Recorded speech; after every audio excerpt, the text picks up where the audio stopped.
Oh, hello. We're live. Okay. Hello. Welcome to the This Is Not Therapy Hour. I'm Brandon Testers. I am a licensed therapist, but this is very, very much not therapy for so many reasons. I try to be very clear about that. So clear about it that it's literally what we call it. I don't want there to be any confusion.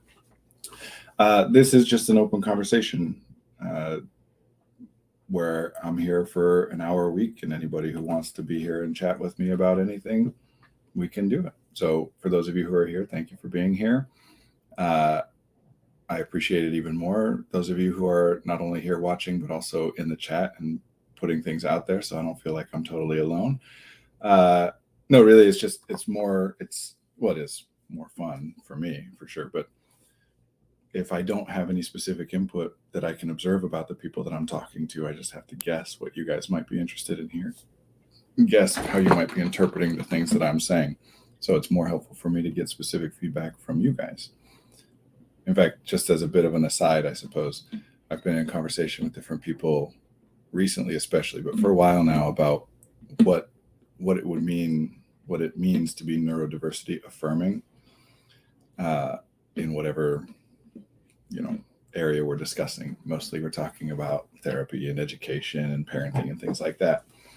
Uh, and my number one rule every time, no matter what field we're talking about, is that the a person's self-report is the most important, most valid evidence, information, data about anything having to do with that person. Um, which is just a way for me to say right now that I can make guesses and I'll make guesses and hopefully it's helpful and interesting and whatever. But nothing is more helpful, more important, more valid than you guys saying the truth about what it is that you're thinking or wanting or feeling or whatever. So appreciate you. If you do chat, just know that if you're watching this on Facebook, it'll pop up under your Facebook name. If you're watching this on YouTube, it'll be your Google account. And if you're watching on Twitch, it'll be your Twitch account. So keep that in mind. This will also be saved as a video on demand on YouTube, Facebook, and Twitch after the fact. And I'm pretty sure that that saves comments as well. So know that it's public. This is an open conversation that can be Q&A type things, but really it's just when you converse with people, when you are communicating and paying attention to other people, the things that they do shape you. What response you give is shaped by the things that the other people are doing. So we're impacting each other. I always pick a topic to start talking about so that it's not just quiet until somebody here puts something out. And I have one today. But if you guys who are here and in the chat want to talk about something else, we'll talk about whatever. We don't have to stay within that topic. That's just to get us going. What else do I need to say? I run a small private group practice called Effective Artistry. We do therapy, and separately, we also do executive functioning coaching. We have coaches and we have therapists, not people that are both, which are two different modalities of helping people. And we particularly focus on helping people who identify as neurodivergent. But more importantly than specifically who we work with, is that we approach this work through a neurodiversity affirming lens, through the neurodiversity paradigm. Oh, I thought someone was knocking on my door, but I think that's downstairs. And executive functioning, that we bring an awareness of executive functioning into the work that we're doing with people. In executive functioning coaching, obviously, the focus there specifically is to help people improve executive functioning skills while dealing with specific executive functioning issues, right? I feel like I'm talking quietly and deeply today. I don't know. I'm a little frazzled today, honestly. Start of the school year and COVID going around my child's school and all kinds of fun stuff. I think that's mostly the important stuff. I apologize if I forgot to mention anything, but let's get started. Today, we're going to talk about, at least to start, parenting, a lot about parenting, primarily because we're getting ready to launch, I think I've mentioned this before, but a Neurodiversity-Affirming Parenting Group. Thank you. Zoe, who just wrote in the chat, is our director of operations. She's been on the stream, I think, once. So she had some stuff for me to talk about or brainstorm or work through, and I told her to just prompt me on here, and I can do it here. maybe provide assignments for listeners identifying their own executive functioning and offloading, etc. Yeah, okay, we can do that. So we're starting this group, which is more of a like series of webinars than a therapeutic group or anything like that. It's 6 weeks, and we touch on a different topic area in each of those weeks. And I'll give a presentation for 15, 20, 30 minutes, and then we'll spend the remainder of the 90 minutes that we have together going around and talking about specific things from the lives of each of the attendees and working on, as a group, collectively, ideas to help in those situations. And then people taking away worksheets and, information, all that kind of fun stuff. I think we're going to be starting that. So maybe you can say, I don't remember, first week of October, I think. So if people are interested, let us know. We actually, I think, have more people interested than we have room for one group already, but we can always open another. Neurodiversity-Affirming Parenting. All right, let me say this off the top real quick, that neurodiversity, I know I've said this on the stream before, but I think it is important to say. Second week of October, thanks, Zoe. I know I said this before, but I think it's important to say because it gets lost. Because the simpler way of talking about neurodiversity is the more common way of talking about it, because that's brain is a cognitive miser, right? The simpler version of anything is the more widespread version of that thing, which is the way that most people are talking about neurodiversity these days is based on the premise that some people are neurodivergent and some people are not. And different people will debate or make claims about what kind of person counts as being neurodivergent and what kind of person does not. Generally, it's pretty agreed upon that autism, ADHD, dyslexia, all the dys's they call it, dyscalculia, dyspraxia. I don't know of anybody that's really claiming that wouldn't qualify as neurodivergent. But from there, it gets different. Some people will say that mental illness is a separate thing, that it's not neurodivergence. Some people will say that it is. That view is helpful and it's useful because it's simple and it's easy to carry around and it's better than nothing. But it is not the full breadth of neurodiversity, which is an approach. It's a way of looking at the world. It's not a way of categorizing people. Neurodiversity just means that humans, we have different brains, and that is as intended. That is by design. We're supposed to have different brains. And of course, I don't think anybody would have a problem with that, in theory.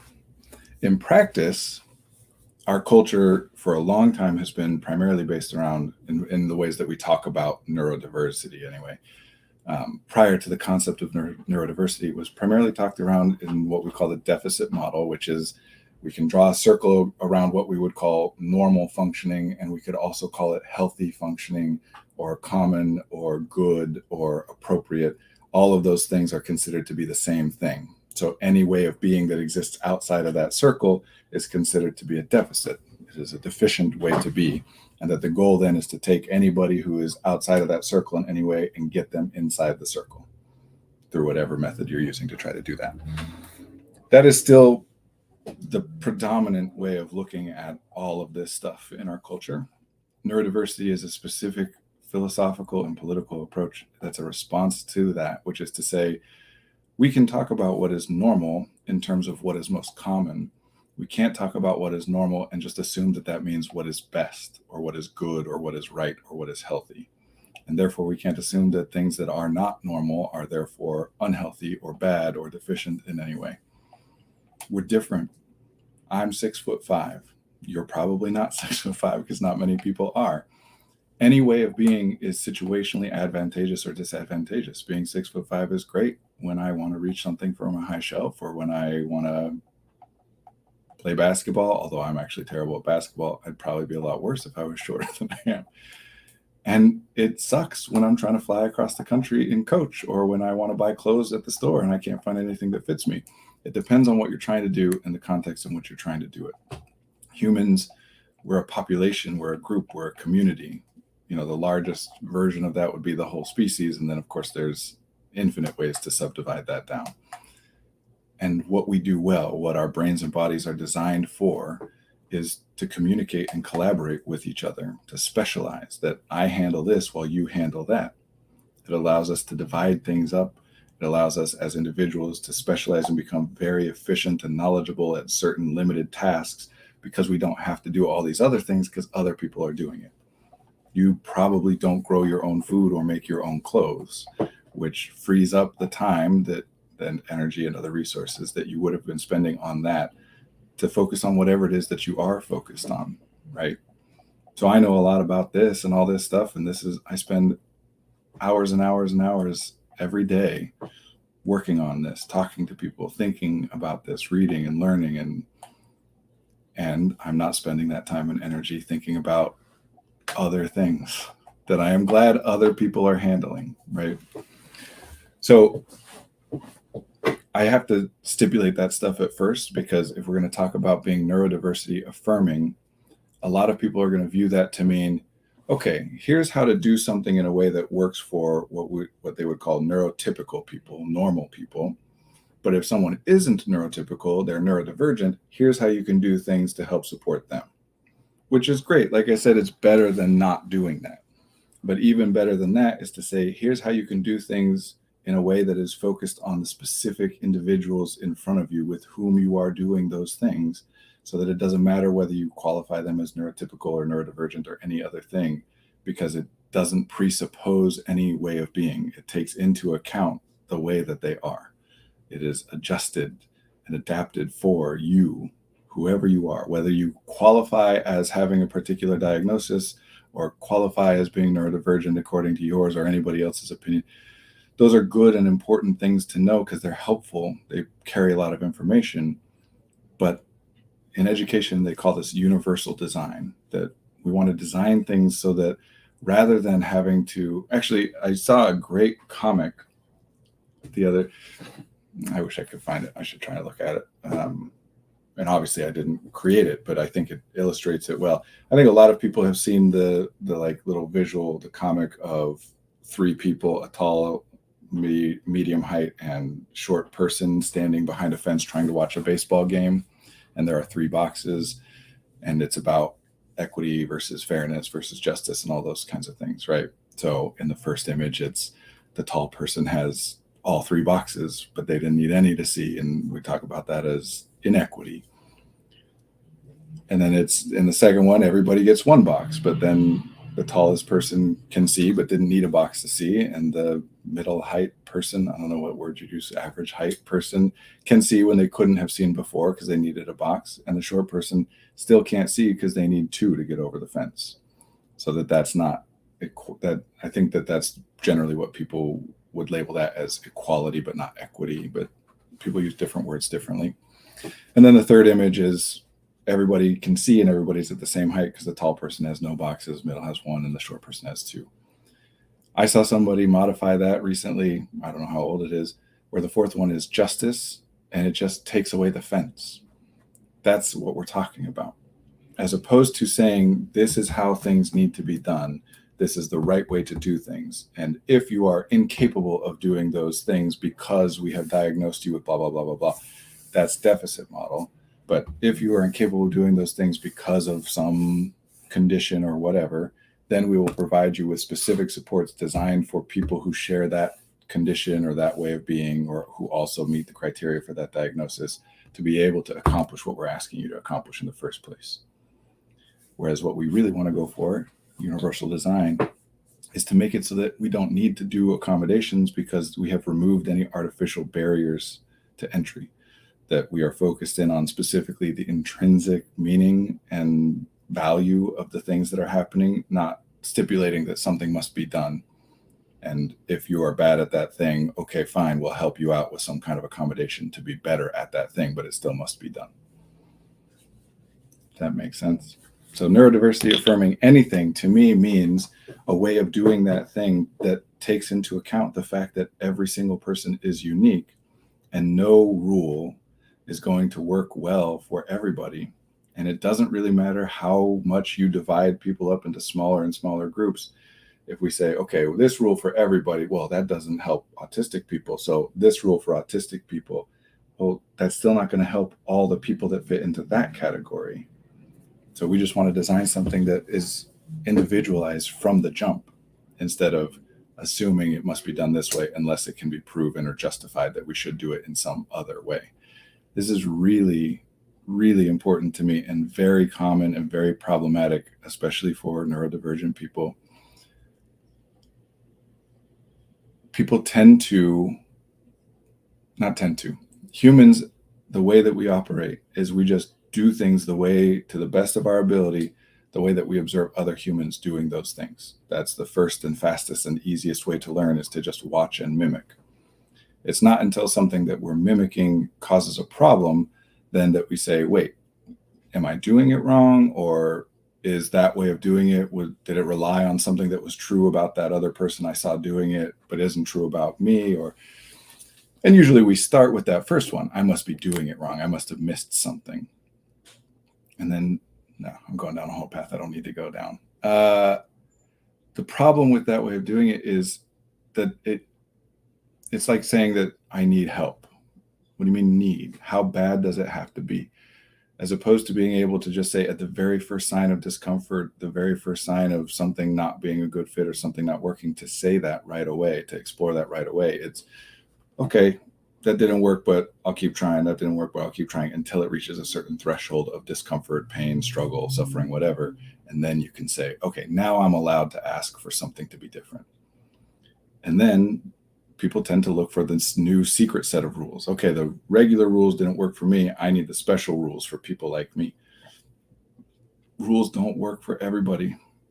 And if we give a second set of rules, well, sure, autistic people can't blah, blah, blah, but autistic people do really well at blah, blah, blah. Well, then there's going to be at least one autistic person, but probably many for whom that is not true.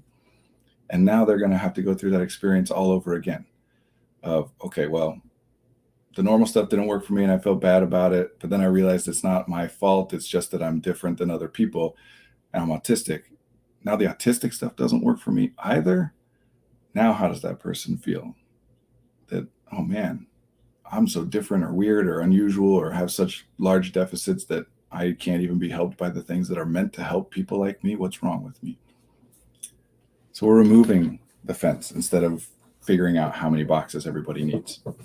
That's what we mean when we say neurodiversity affirming. And that's why, like I said at the beginning of this, to me, the most important rule of any neurodiversity affirming approach is that a person's report of their own lived experience supersedes any other evidence, any other data, any other analysis or thought or opinion about that person's experience. Nobody gets to override a person's report of their own experience. So in terms of parenting, an example of that would be, well, my child really likes X, really seems to enjoy X, and I'm not aware of it being problematic, causing any issues, hurting them, harming them. Maybe I want to be careful about not having them engage with X too much because there's other things that are also valuable and worthy of spending time and energy and other resources on. But other than the tendency of any human to want to lean in too far to the things they enjoy the most, I don't see an issue with it. They're not having a problem. They enjoy it. But everybody knows that it's unhealthy, that X is bad for kids.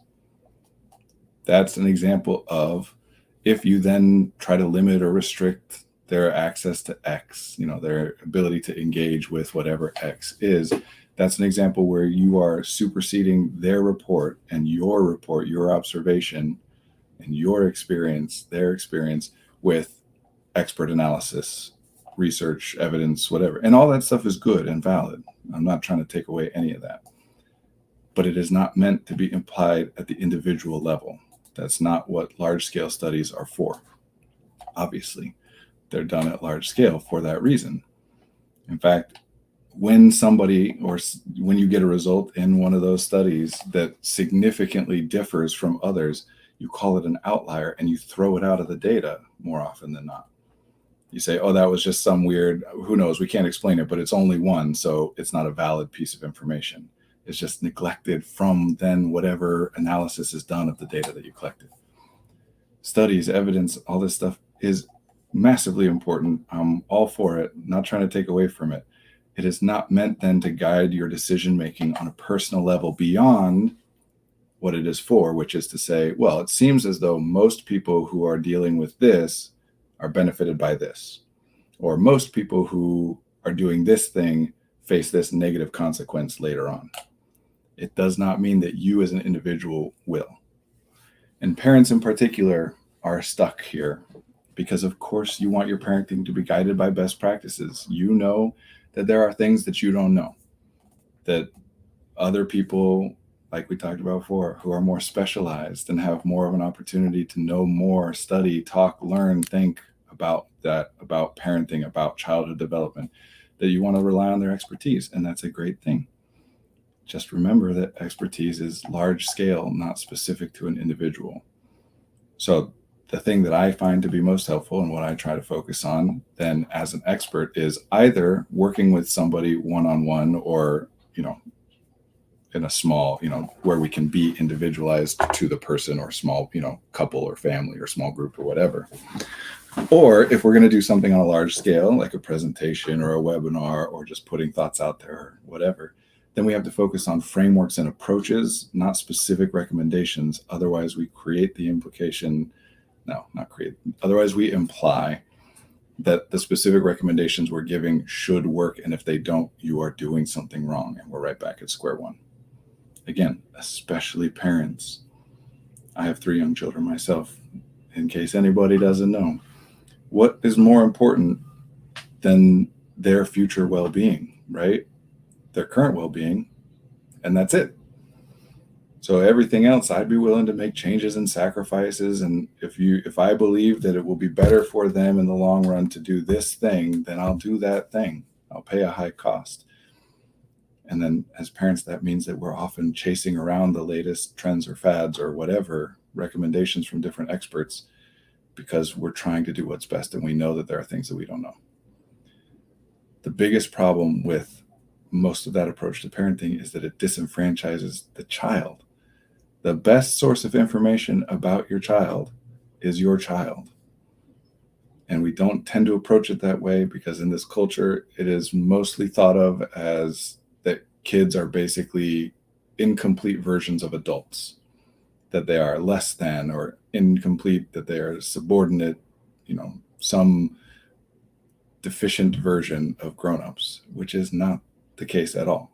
Children are people just like every person is a person, and they are complete people. Will they grow and change? Sure. And so will you, and so will I. So for example, one thing I've seen here a lot that causes problems, and I absolutely hate, is, the prefrontal cortex doesn't finish developing until roughly age 25. Different studies give different exact numbers, but mostly it's talked about as being at age 25. Sometimes people will then say, except for this subgroup of people, it's even later or earlier or whatever, right? To somehow take that and then say, well, therefore, until you are 25, you should not be able to make any decisions for yourself because your prefrontal cortex hasn't finished developing. It's an understandable logic, but it's full of holes because finished is a real reductive term here.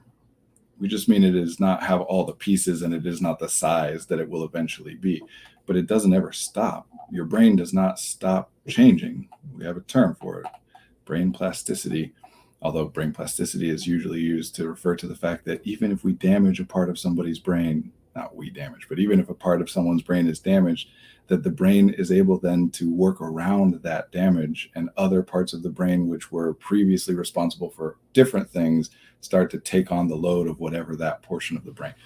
Our brains are adaptable. Nobody's ever done. So no, we can't say, yeah, at age 25, from then on, everything that you say is perfectly reasoned and well thought through and will only benefit you, but anything before age 25 is not.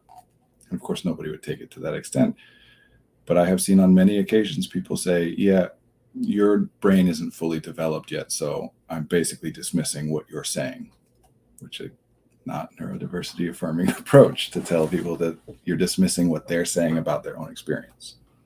Make sure that, I want to be clear, about their own experience. Not everybody's word is the final word on anything they ever say, just on their experience.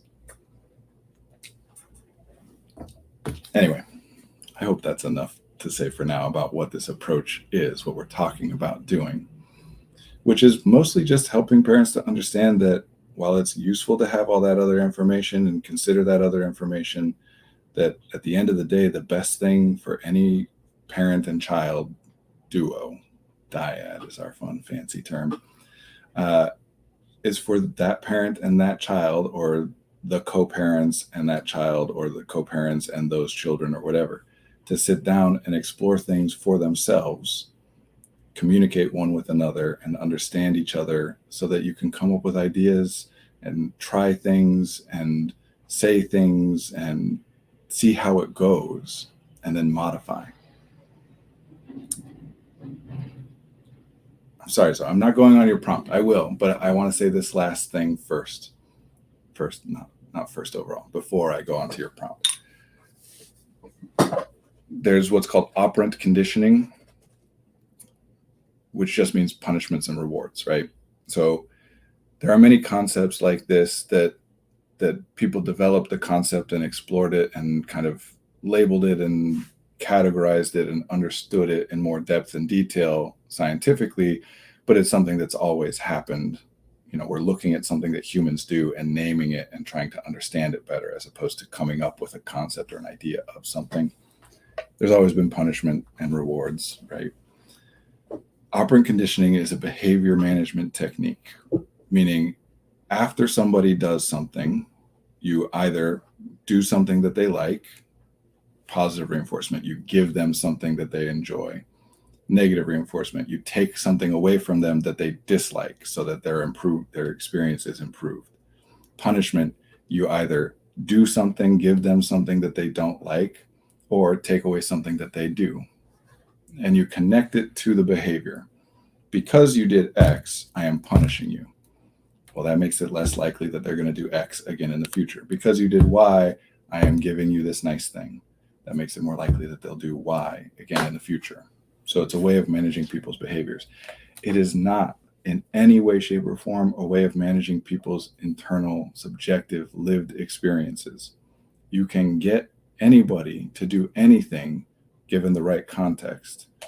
That doesn't mean you can get people to like something or dislike something or be, quote unquote, motivated to do a thing in some internal way. You cannot create internal motivation. You can give a person a reason to do a thing, which is a motivation. I am motivating you to do a thing by threatening punishment or promising reward. But you can't make them want to do the thing. You can just make them want to get the reward or avoid the punishment and therefore be willing to do the thing. I don't know if that's like a subtle distinction for people generally, but I want to put that out there. That is treated as, in our culture, at least in large parts of our culture, operant conditioning is treated as the basis of parenting, and it does not have to be. It's not a radical idea to suggest that you don't have to punish your children, even though it sounds like a radical idea, because it's what we've all known for the most part for a long time. But that's not how it always is and or was. It is not necessary. Something that comes along with that way of parenting, for example, if I am exerting control over somebody's behavior without regard for what they want or enjoy or dislike or whatever, then intrinsically that person is going to test the limits of my ability to exert that control. And as they change, as they grow, as they develop and become more knowledgeable, more competent, more powerful, more well-spoken, sooner or later will come a point where they can break the bounds of that control. What that means is, if that's how you raise your kids, if you utilize operant conditioning, particularly punishment, but just generally behavior management in that way, then yes, as teenagers especially, most commonly, they're going to be doing everything that they can to circumvent the bounds of your ability to do that. Because that's just what happens when you control somebody. They seek to stop the control. If they liked the things that you were making them do with that control, then you're not controlling them because it's not necessary to control them. They would be doing it on their own. So parents will say, I know all teenagers hate their parents. No, they do not. There is nothing biological or inherent in a teenager in the way that humans develop that make them hate their parents. And of course, I don't think generally when people are saying that, they mean that teenagers actually hate their parents, but they mean that they're rebellious or rude or don't listen or some version of they're trying to break free of my ability to control their behavior. That's pretty inevitable if you try to control somebody. So it's an example of some of the things that are so common in the way that we approach this, that they're just treated as default, that is the way that it is. My wife, when she was a teenager in high school, used to wake up extra early in the morning to make coffee for her mom before she went off to work. It doesn't have to happen in any particular kind of way. There are trends, right? But then we look at the trends and see what things we can do to shift it. So largely, neurodiversity-affirming parenting is going to, as much as possible, avoid utilizing operant conditioning techniques. I want to stipulate that at the beginning too, so that it doesn't later on that there aren't expectations of like, okay, right, but how do we punish or reward these guys because they're different, right? My child is autistic and therefore I need to condition them differently. That stuff leads to, for example, ABA, which I have been very clear on my stance is abusive, not just ineffective, but abusive. It is about controlling a person's behavior with no regard for their internal experience. What the research shows us on this stuff, even if you don't agree with the reasoning behind what I'm saying, the evidence supports what we're talking about right here. That if you get people to behave in a particular way, especially by using operant conditioning techniques, then the moment you stop using those techniques, their behavior stops being what you made it be. In other words, you can get kids to do things by punishing them. And at a certain point, you will no longer be able to punish them. And therefore, they will go back to doing whatever they would have otherwise been doing. You don't create long-term lasting change that way. You're just shifting the context to make it more costly to do something that you don't want them to do, or less costly or more valuable to do something that you want them to do, right? It does not work long-term, and it does create resentment. It can't be avoided completely. I'll be clear about that, or at least I don't think it can be. The example there would be yelling at a child is not inherently meaningful other than to say, I don't like what you are doing right now and you need to stop. Well, if my kid is about to run into the street, I'm going to yell to get them to stop because it's important and it's worth doing, even though I don't normally yell. But something I have to accept as part of that is if I yell or do anything that is punishment, any inherently unenjoyable thing that is originating in me and not in the activity or the material reality of what they're dealing with itself, it's coming from me, they will like me less, trust me less, fear me more. And that's okay. We can repair those things. It doesn't mean never, ever do it or it ruins your relationship. It just means, as a rule, with no exceptions, that when a person punishes another person, the person who was punished has a more negative opinion of the person who did the punishing afterwards than they did before.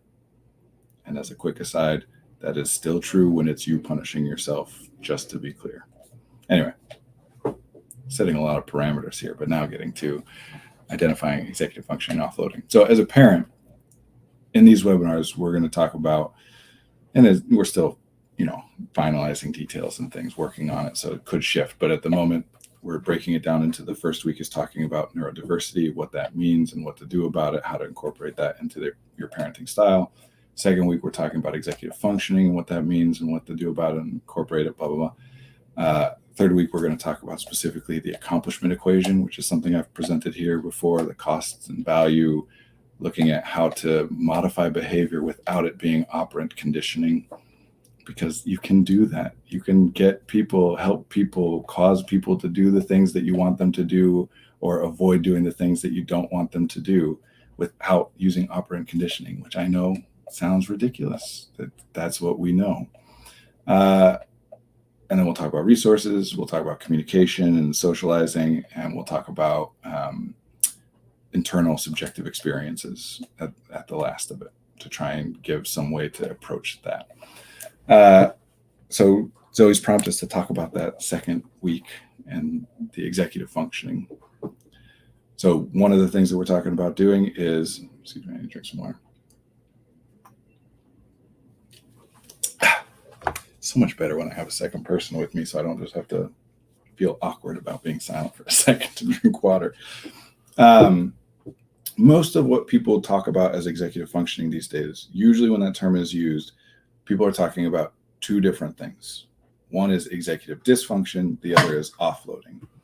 So executive dysfunction is when you intend to do a thing, but then your behavior does not match your intention. And that can be, yes, things like, I'm going to work on this thing right now, and then I can't get myself started. That's executive dysfunction. The can't get myself started is a theory about what's happening, but the intention is to start. The behavior is not starting. That's executive dysfunction. Whenever your behavior does not match your intention, that's executive dysfunction. Executive functioning is a way of talking about the things that happen in the brain that take intention and translate it into action so that it matches. So whenever that doesn't work, which can include, procrastinating, and it can include tripping. I didn't intend to trip. I intended to walk down the hall, and I failed in that intention. That's an executive dysfunction issue, or an example of executive dysfunction. So that's one.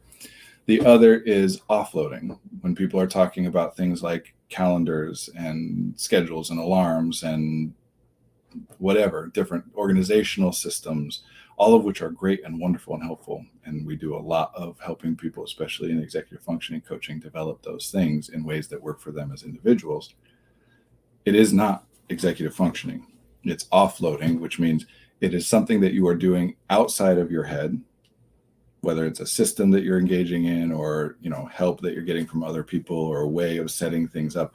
It's stuff that's happening outside of your brain to reduce the cognitive load on the executive functioning processes in your brain. So a very easy example of that is to remember something is something that requires executive functioning skills to be engaged. You have to expend cognitive effort to remember something.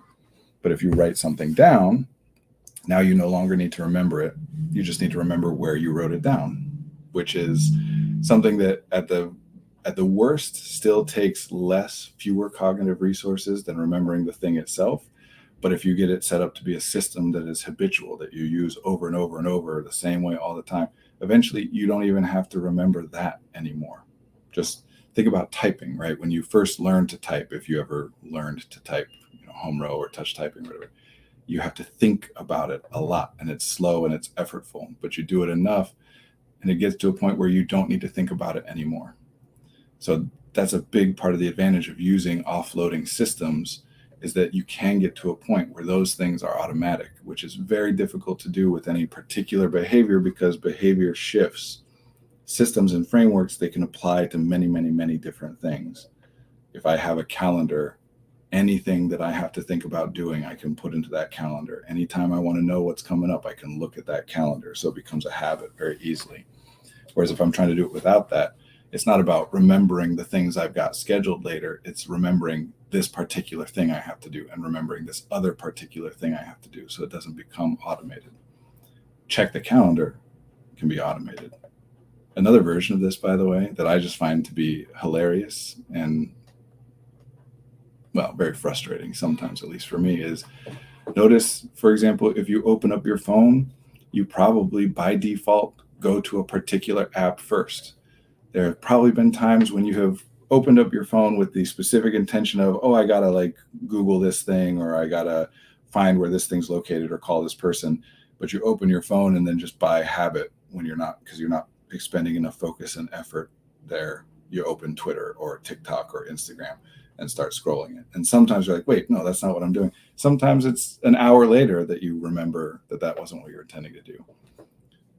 Another version of that is you open up a browser and you go to that same website first every time. And then when there's nothing there to do, you go to that same second website every time, and blah, blah, blah. So here's what one of the things we're talking about that would be helpful. And I'll suggest to those of you here listening to this that this might be helpful for you to do as well, is to take a sheet of paper, break it into 3 sections, 3 columns, one of which is executive functioning, one is executive dysfunction, and one is offloading. This is a way to be able to distinguish those things. And I want to be clear, it's not about that this is the correct or incorrect definition of those terms, because terms mean what people use them to mean. Language is a living thing. We don't enforce meaning onto people, right? You can try, it doesn't matter. People are still going to talk the way that they talk. But it is useful to be able to separate something that you've conflated all into one thing into separate categories. For example, this has come up with clients in the past. Some people will say, I need more structure, but I hate structure.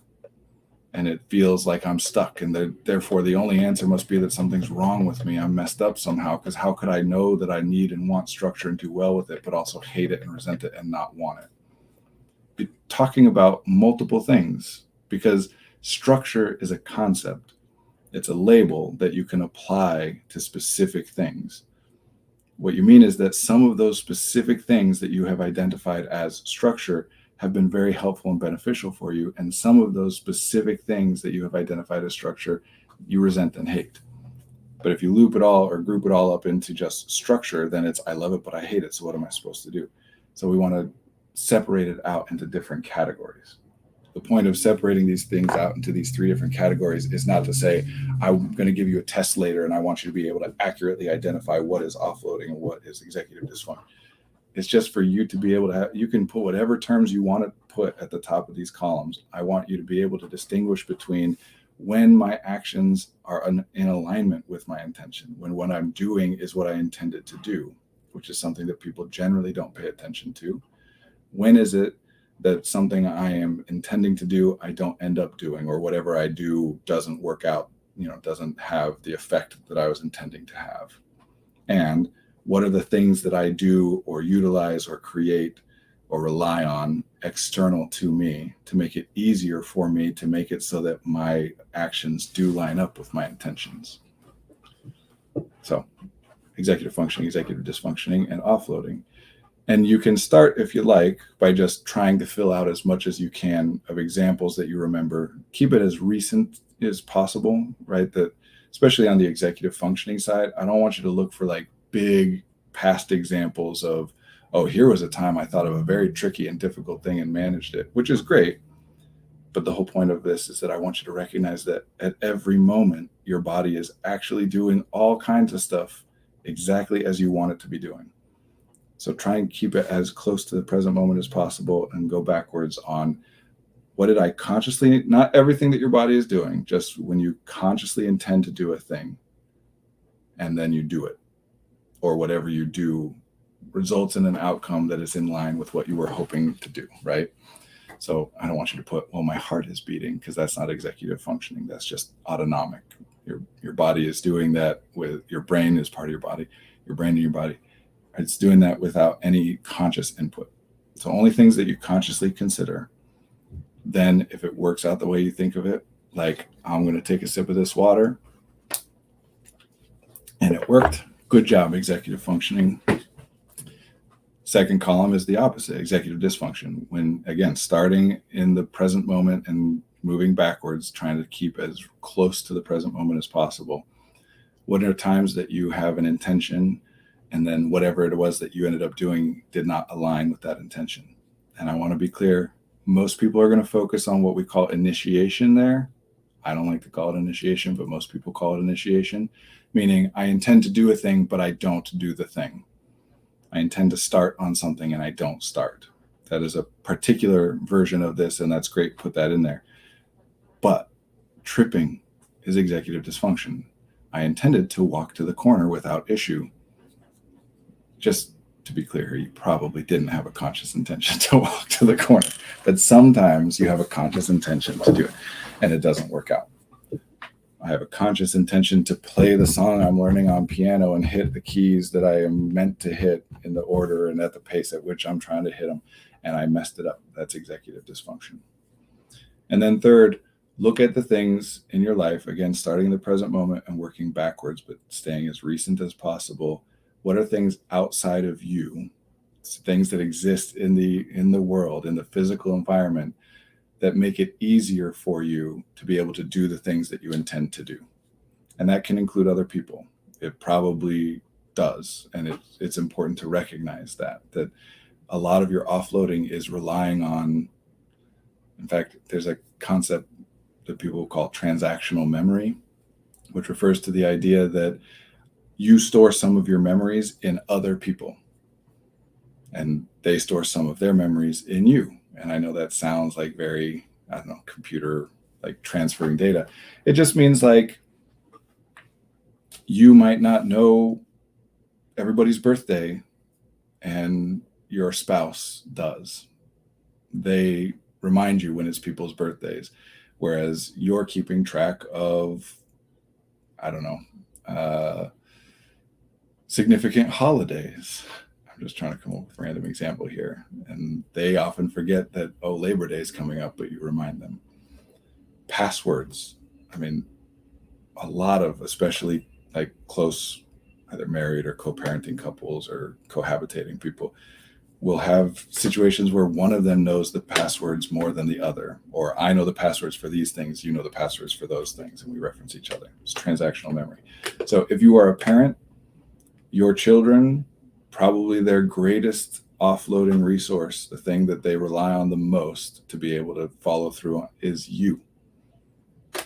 Usually in our culture, more often than not, it's much more mom than it is dad in heterosexual couples, which I am not making a comment on whether that's good or bad or okay or fair, just that it is often the case. In fact, very frequently, mom tends to be the executive functioning center for the entire family, that it will fall on the woman in the family to be tracking everybody's schedule, making sure that everybody is aware of what things they need to be doing and coming up on and following up. And it is often not actually any easier, originally at least, because as you do a thing, you get better at it. But at the beginning, it is often not any easier for mom to be doing that stuff than it is for dad.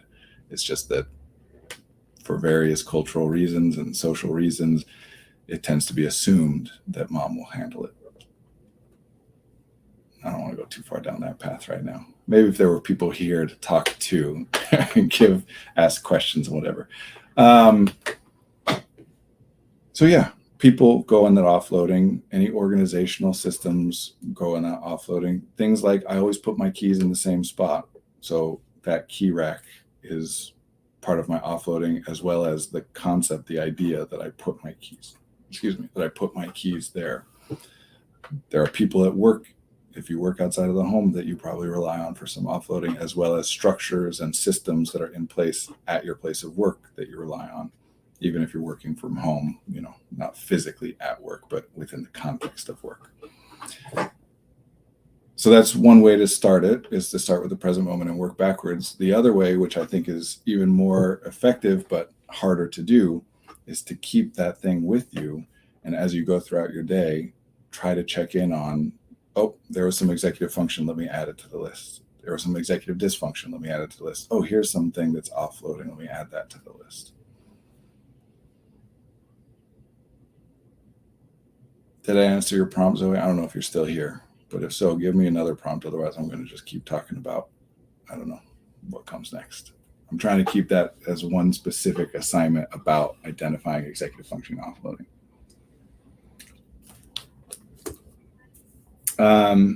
Here's another one that could be helpful, is not everything is an executive functioning issue. I want to be clear that the stuff we're talking about is often very, like, executive functioning is very highly involved in that, but sometimes people just want different things. So executive functioning has, I'm not going to say nothing to, no, I am going to say nothing to do, even though that's not technically true. It's close enough to being true. Executive functioning has nothing to do with what your intentions are. It just is about whether or not those intentions are enacted in a way that works. So it's important to identify differences between when somebody wants something differently than somebody else versus when they want something and executive functioning is getting in the way. In other words, if I am telling somebody to take out the trash and they don't want to take out the trash and therefore don't take out the trash, that's not an executive functioning issue. It's only if they want to take out the trash and fail to take out the trash that it's an executive functioning issue. So in interpersonal communication, but especially in parent-child dynamics, because that's what we're focused on right now.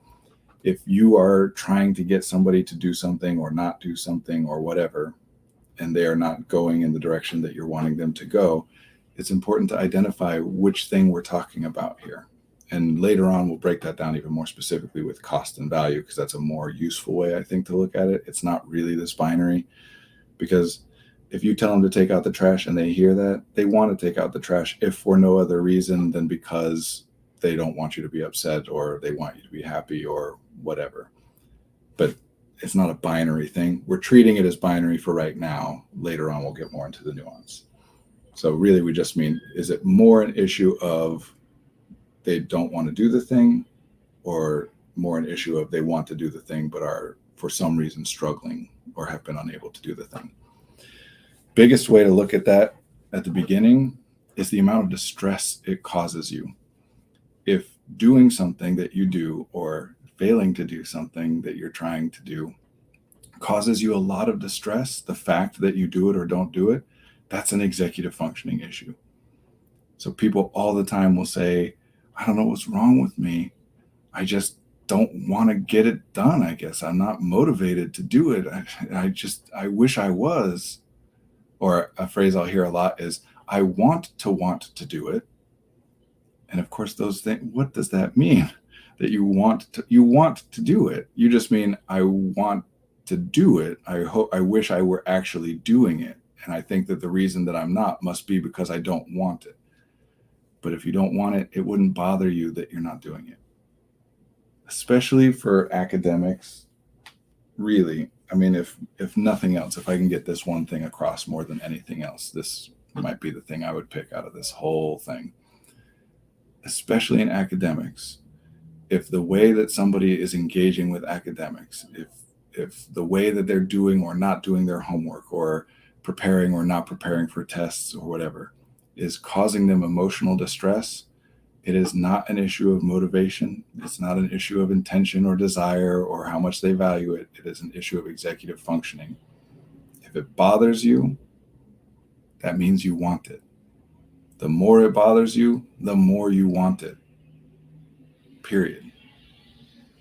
Now, why you might want it can be broken down into a lot of different things. Maybe you don't care so much about the grade, but you do care about how your parents think of you, or the punishment that you might, or how the other kids or the teacher perceive you. Even though you don't care about getting an A in and of itself, you want them to know that you're somebody who gets an A.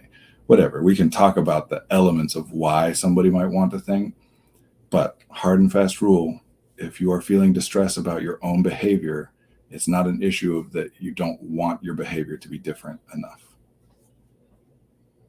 And again, I'm oversimplifying here. We'll get more into the nuance later. So that can be helpful. And in fact, I can prompt Zoe, let's do that. We can write down some prompts of like conversation starters to help people explore and develop language around desire and impulse and want and motivation, all these things, because those words tend to cause problems. Like, again, I want it. It's something that obviously means something to the person who's saying it, even though the words themselves don't seem to make sense. But that causes problems in communication. If I say I want it, that means something to me, but because it's not super clear exactly what I mean by that in terms of what those words generally are used to mean, you're going to have a hard time understanding it to mean exactly what I understand it to mean. It's much more likely that your interpretation of what I'm saying will be different than mine, because I'm using words in a way that they are not usually used. So that causes issues, and we want to be able to clarify things. And again, this goes more into the cost and value. There's reasons that we have that language later on. But some that I find helpful, just to put this out there for people. Want is a term that, like executive function, tends to get a lot of different things put underneath it. So I like to separate those things out. You've noticed me use the word intend a lot. A lot of times when people say they want to do something, that means I have an idea. I have decided that I will do a thing when it is time to do that thing, right? That is intention. Intention is I have a specific idea. It doesn't have to be like granular. I could have the intention to have a good day, but it is a specific idea of something that I want to do, some behavior or some outcome that will result from my behavior that I'm trying to go after. I would call that intention. Sometimes when people say want, they mean a visceral, like moment to moment, we'll call it phenomenological experience of a sense of, well, some people call it motivation, drive, whatever, desire, want for a thing. Meaning in a given moment, for whatever reason, my brain has constructed, we call this volition. It's one of the building blocks of cognition. You can't really break it down any further than this, that when I say I want that thing, or that thing seems enjoyable or preferable to me, or I am going to try to get that thing, that you can't break it down further than that in a momentary way. So I call that impulse. That, if I open the fridge and look and there are 4 different drinks that I could drink, I don't know why I stumbled over that word. If I open the fridge and there's 4 different drinks, 4 different drink options in there, then I likely am not going to think very deeply through like, okay, let me weigh the pros and cons here, whatever. Just some information based on my state at the point and whatever is going to result in an impulse of, I feel like having that right now. It's not like an intellectually reasoned through thing that I can explain or need to justify. It's just an impulse. And sometimes we don't want to follow through on impulses, even though there's an idea that, oh, that seems good. There's a reason not to do it. So that's another way of talking about want. Hope is one that I find useful. Sometimes when people say want, what they mean is here's something long-term, something far into the future, relatively, depends on what scale you're talking about, that I think I would like. And I like to talk about that as hope. I hope to have this thing. Sometimes hope gets conflated with other things, and so I'll use the term desire for that, or plan, if people like to go that direction. But here's what we're talking about here is long-term things where it's like, I want to be an actor when I grow up, for example. What you mean is, based on all the information I have about myself and the world and what options there are and what an actor is and whatever, I'm guessing that when I am an adult, that's going to be the thing that will be the best fit for me, bring me the most joy, etc. Will that actually be the case? We don't know, especially the further into the future you're projecting, right? Like in kindergarten, pretty much every kid wants to either be a teacher, a doctor, a lawyer, an athlete, some version of something famous, actor, performer, artist, whatever, or something that one of their parents or an adult that they're close with is, because they just don't know that many things. And generally adults, when we hear that from kindergartners, don't think, okay, well then we better start working very diligently towards you becoming that thing when you're an adult, because we know that's very far into the future. And while you still may want to do that later, my wife, for example, wanted to be a teacher her whole life and became a teacher. You very well may not. The further into the future we're projecting, the more we have to acknowledge that things change and we don't know what's going to happen at the time. It just means in this moment, I think that's what I would like to experience later on. Until and unless things change or I become aware of new information, right? So plan can be that, but I like to call it hope. I don't know. I just have fun with that. So different ways to break things down like that. Because otherwise, as an example, I don't want to go to that party tonight. Do I mean that I have no desire, I lack a desire to go to the party, but also have no objection to going to that party? And therefore, if you want me to, it won't be very hard to get me to, because I'm not trying to avoid it. I don't want to go. Or do I mean, no, I want to avoid going to that party and would be willing to pay a cost in order to avoid going to that party? Either way, I'm saying I don't want to go to that party. But it's 2 very different things, and 2 different things that should be responded to in 2 very different ways. But usually what happens is somebody says, I don't want to go to that party tonight. The other person interprets that to mean one of those 2 things and responds as though it is the one that they think that it is, which it might be, but it might not. And if it's not, here's where we start getting into problems, right? I was going to say more, but I'm going to stop there because it's 2:00 and I should wrap up. Thank you all for being here. Fun to talk about this stuff. I'll be back same time next week, Wednesday, 1 p.m. to 2 p.m. Central Time. Thank you.